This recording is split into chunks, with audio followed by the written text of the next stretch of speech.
Hello, everyone, and welcome to this week's episode of Labor Live at 12:05. I'm Alex Jorgensen, the Communications Director here at the Alaska AFL-CIO, and today we are talking about all things wages. Have you ever applied for a job and you scroll through the whole job announcement and it doesn't even include the salary or any sort of salary range? How annoying is that? Or has your boss ever told you that you're not allowed to discuss your wages and compensation with your coworkers? Well, do we have the bill for you? And our special guest today is Senator Forrest Dunbar, who represents District J in the Alaska State Senate. And I hear you have a bill that might help us out on kind of these issues that I think a lot of people find very frustrating when they're on the job market. Yes, thank you, Alex, and thank you for inviting me here. I have a bill, SB 78, which was introduced last year in the state Senate. I should say I'm Forrest Dunbar. I represent sort of the western half of East Anchorage, including UMed, Airport Heights, Mountain View, a few other neighborhoods as well. But I've long worked closely with the labor movement and working people. I represent a working class district. And so I care a lot about the balance of power between employees and employers. And I think for too long, we've been shifting the power more and more away from employees, away from working folks, and making it difficult and actually also creating some inefficiencies while we do that. So SB 78 does three primary things. It directs employers to include salaries when they post their jobs. It prohibits employers from asking about prior compensation and salary history during the application process. And it allows employees to discuss with each other their compensation free from retaliation.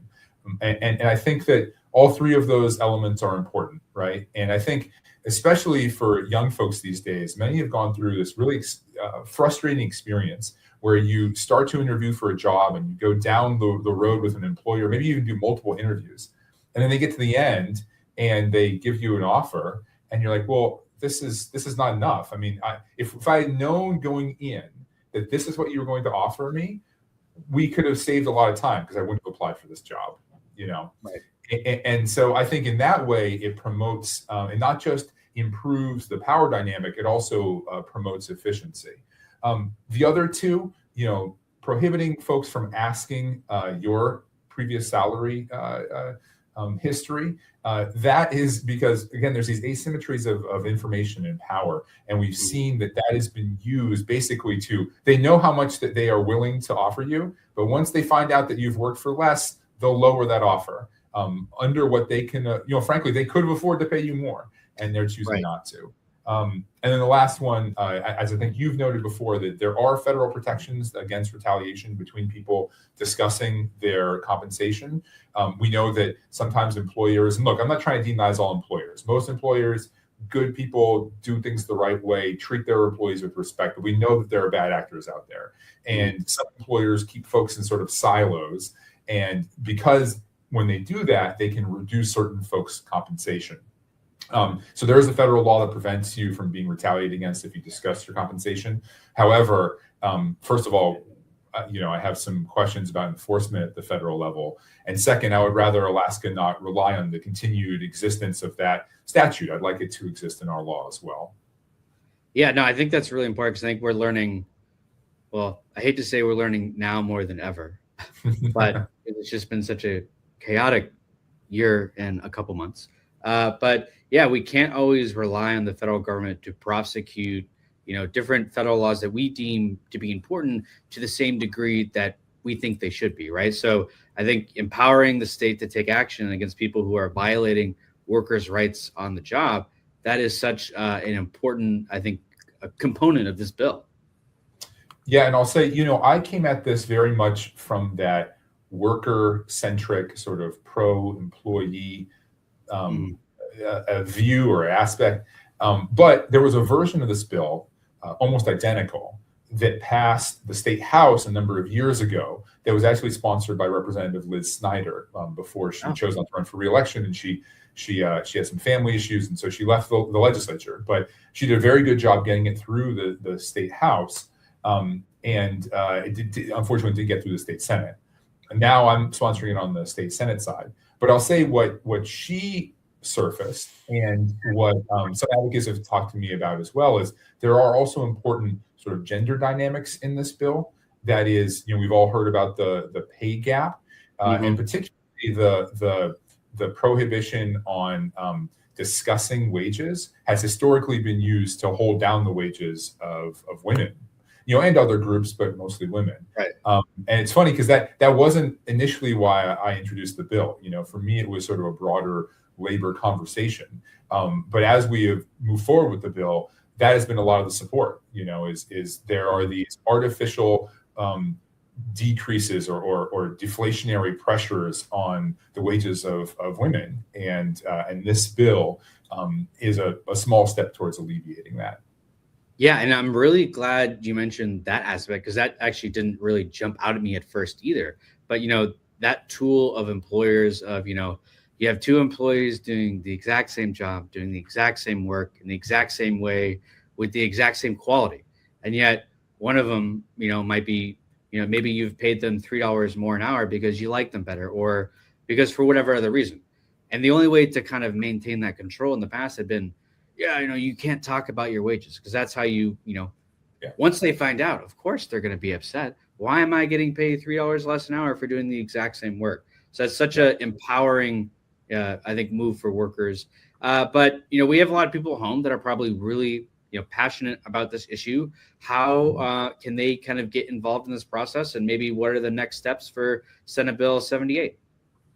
Yeah, so we actually already moved it through Senate Judiciary last year. So it's now in Senate Labor and Commerce. So if you're interested in supporting it, hopefully there'll be a hearing and you can testify in favor of it. But if you're hearing this, I would love if you emailed my office and we could get in touch with you and we can let you know if and when that happens. And so my email is just senator.forrest.dunbar@akledge.gov. And we'd love to have people's support. I was kind of laughing when you were saying, like, it didn't occur to you either. It's like, yeah, you and I, two dudes, it is shocking it didn't occur to us. But fortunately, we have good advocates in our life that let us know when these things are important. And again, there are other reasons to support this bill, right? And again, I can't stress enough how much I think it would save everybody time and effort if you just knew what at least a band of the compensation was before you went into a job interview. It doesn't have to be the exact number. It can be negotiated, but give us some range, But when you do a job posting, because the employer, they must have some sense of what they are able to provide, otherwise they wouldn't be advertising it, right? Right. So you get the appropriate quality of applicant, and you can save everybody's time if we just have some sense of what is being offered. Last point on this, another trend in the modern job market that I think maybe some older folks who maybe haven't entered the job market recently might not know about, is there are these strange sort of phantom job postings, you'll see in places like Monster.com, these websites and things where, people send out applications, sometimes even dozens of applications, and then they find out later those jobs were never real. Like they were already filled, and yet they were just sitting out there for months, And I think that making it so you at least had to post the compensation and put a little more thought into these, maybe that would decrease it just a little. I don't fully understand why employers do that these days. And again, not all employers do, but we're looking at ways to make the experience of getting a job and negotiating for your salary and discussing your salary less painful for employees and working people.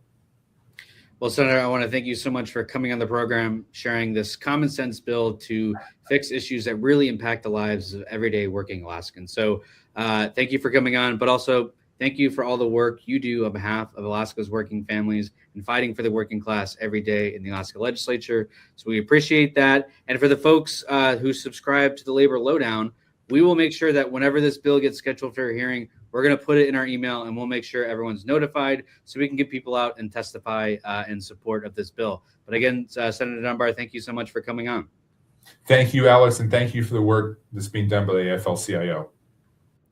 Well, folks, that is it for today's episode of Labor Live at 12:05. Make sure to tune in next week when we're covering a different issue in the legislature that impacts Alaska's working families. Have a great rest of your week.